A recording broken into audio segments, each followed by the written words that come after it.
Hey, this is Anthony with RevZilla TV. We can watch, decide, and ride. Welcome to our detailed breakdown of the new Spidi STR-3 Vent Coupe glove, available at RevZilla.com.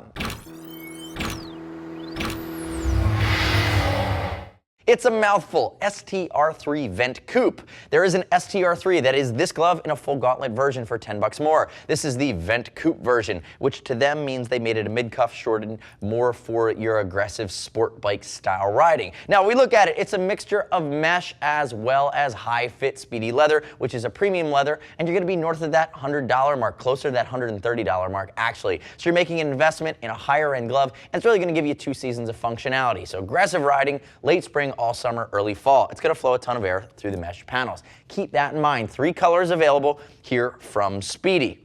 Now, quick note on fitment.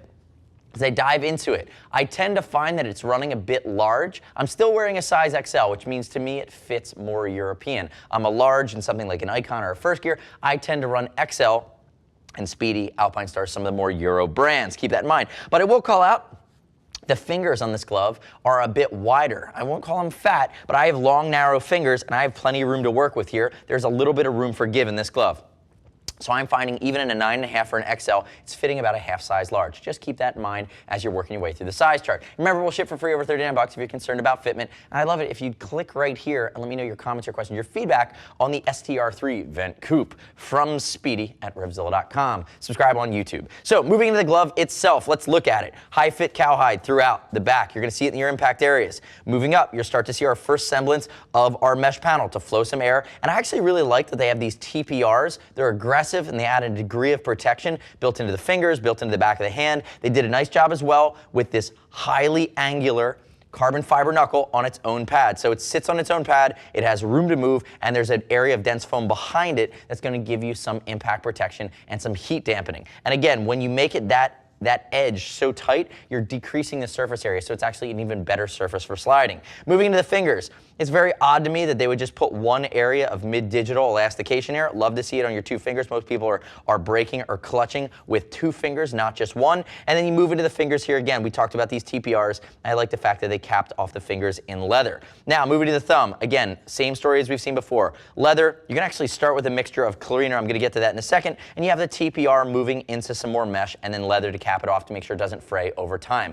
Again, this is an expensive glove. At $130, there's a lot of folks that are playing in this short to mid-cuff range. You see some other manufacturers here. So really, in my opinion, the style of this glove really has to speak to you, as that's the one I want, because there are a lot of other gloves there that play in a similar range of technicality, and you should really check out that price point. Go to the short cuff glove page, sort by price, and you're going to see what I'm talking about. One of the other gloves would be something like the Scorpion SGS. Now, moving into the glove itself here into the palm, this is where I begin to nitpick a little bit. Like what they've done here.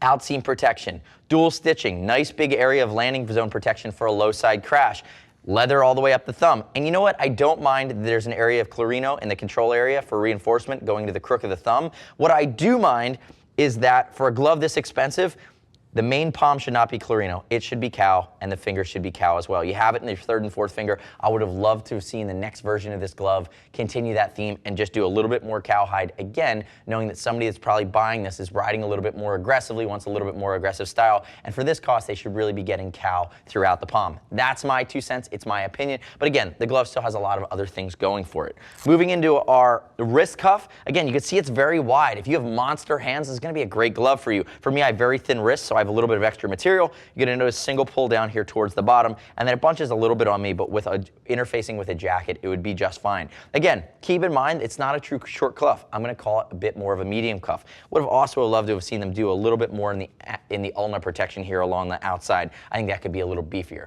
So again, there's some wins and there's some things to improve here on the STR-3 Vent Coupe from Spidi. Keep that in mind. The next step in your journey, though, is to take my good information but read other rider reviews. Click here, visit the product page, see what other folks who have bought it, riding it, beat on it are saying about it.